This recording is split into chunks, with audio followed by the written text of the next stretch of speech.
भारत के सभी अलग अलग प्रदेशों में भिन्न भिन्न जातियों के लोग रहते हैं, लेकिन आज की इस वीडियो में हम बताएंगे पासवान जातियों की उत्पत्ति और उनकी गौरवशाली इतिहास के बारे में। देश की एक ऐसी जाति जिन्होंने कभी किसी की गुलामी स्वीकार नहीं किया, चाहे वो मुगल का शासन हो या ब्रिटिश हुकूमत का दौर। उससे पहले बता दें कि इस वीडियो में दी गई पूरी जानकारी इतिहासों में वर्णित और जानकार व्यक्तियों से ली गई है। इस खबर का उद्देश्य किसी अन्य जातियों की भावना को ठेस पहुंचाना नहीं है, बल्कि पासवान जातियों की वीरता और उनकी पराकाष्ठा को दिखाना मात्र है, जो पासवानों को कमजोर और नीची जाति समझने का प्रयास करते हैं और समय समय पर पासवान जातियों की बहादुरियों पर प्रश्न चिन्ह लगाते हैं। तो चलिए खबरों की विस्तार करते हैं। हिंदू धर्म ग्रंथों के अनुसार ऋषि कश्यप के संतान पासवान अर्थात दुसाध समाज को बताया गया है, जिसका गोत्र कश्यप और गहलोत क्षत्रिय होने का दावा किया गया है। तो वही महाभारत महाकाव्य में पांडवों का वंशज होने का जिक्र मिलता है और विष्णु पुराण आदि में दुसाध को विष्णु भक्त प्रहलाद और दानवीर राजा बलि का भी अंश माना गया है। सन 1851 से 1911 के बीच दुसाध जातियों को लेकर हर्बल ऑफ रिस्ले ने the tribes and caste of Bengal में भी वर्णन किया है। वहीं दूसरी तरफ कर्नल राड के अलावे अन्य लेखकों ने प्रमाण आदि द्वारा साबित करके बताया है कि दुसाध क्षत्रियों की एक शाखा है। भाग 1 के पृष्ठ 409 1100 क्षत्रियों की सूची में दुसाध का 400वां स्थान दिखाया गया है।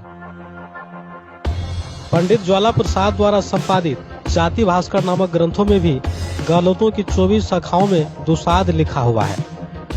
पासवान जातियों की प्राचीन इतिहास बहुत ही पुरानी और दिलचस्प रहा है। देश की आजादी से पूर्व और लगभग कई शताब्दी पहले पासवान जातियां सूर्यवंशी गहलोत, सिसोदिया क्षत्रिय और गोहिल क्षत्रिय राजपूत के नाम से प्रचलित था और बाद में दुसाध जातियां अपनी सामाजिक स्थिति खोने के बाद कई उपजातियां पासवान, हजारी, हाजरा, पासी, राजवंशी, भार्गव, मल्लिक, गोहिल, धानुक, भंगी, नागवंशी, अहलिया, बहेलिया, चौधरी, बौरासी, पावरिया और भगत में खंडित हो गई। देश की कुछ चतुर समुदायों के द्वारा दुसाध जातियों को निचली श्रेणी में शामिल कर दिया गया।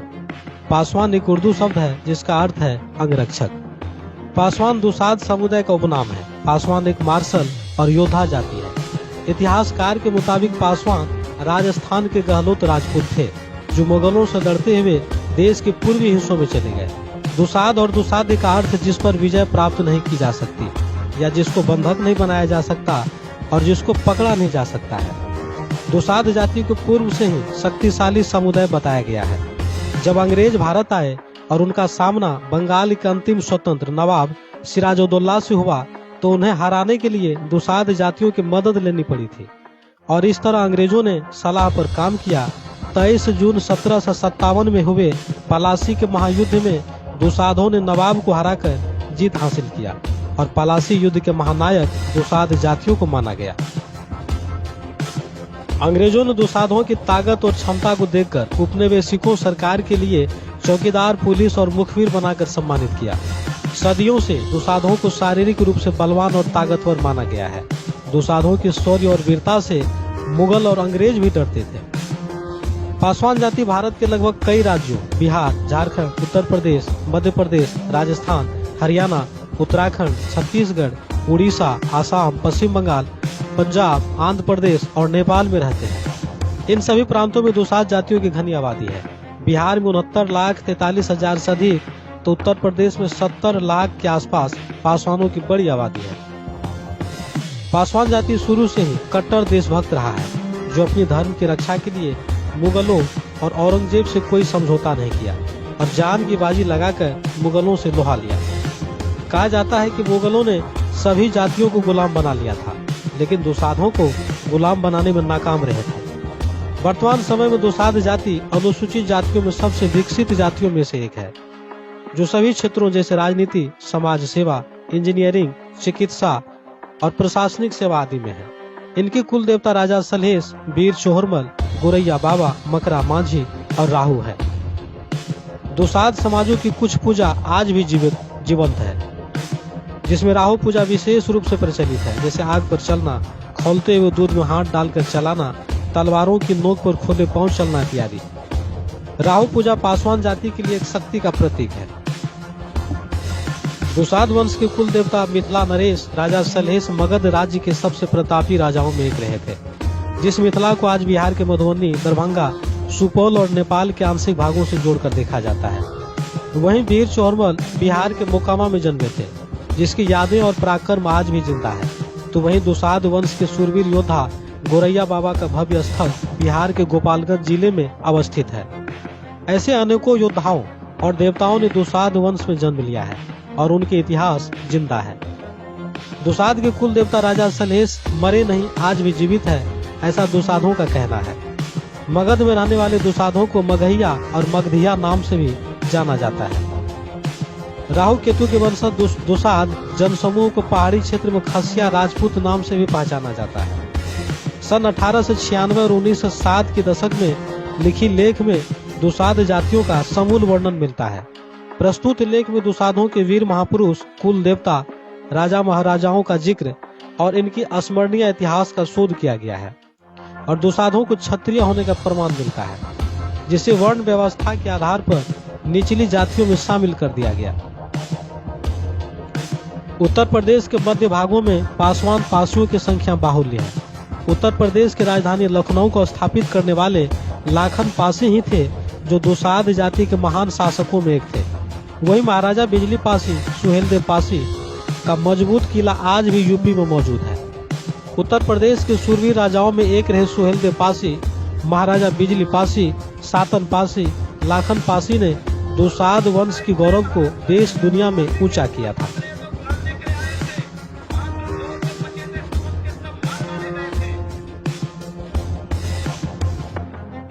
उत्तर प्रदेश को पासियों की पुरानी गढ़ और विरासत कहा गया है और राजधानी लखनऊ को पासियों का शहर माना जाता है। जो लखनऊ आज भी महाराजा लाखन पासी का धरोहर और इनके नामों से सुप्रसिद्ध है। बिजली पासी द्वारा बनाए गए मजबूत किलाओं में नटवागढ़ किला, बिजनौरगढ़ किला और महाराजा बिजली पासी किला विख्यात था।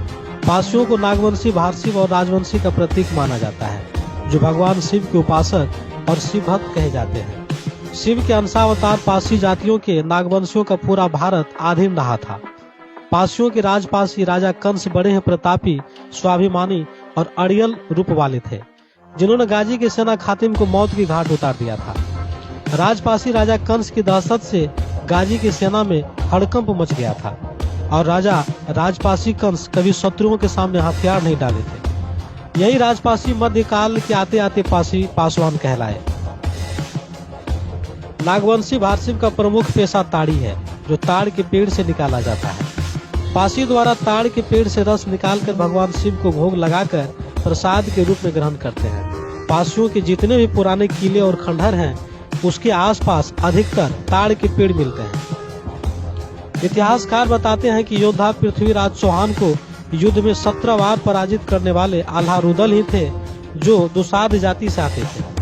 1911 में पासवान समाजों ने अपनी सामाजिक एकता को पुनः स्थापित करने के लिए बड़ी सभा बनाई थी। सभा के जरिए पासवान जातियों ने धीरे धीरे अपने लोगों को एकजुट कर शिक्षा पर बल दिया।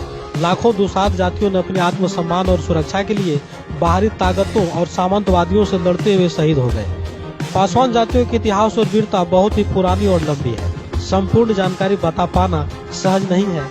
कई उल्लेख पासवान जातियों के हैं। दुसाधों का पूरा इतिहास महान पराक्रम और वीरता से भरा हुआ है।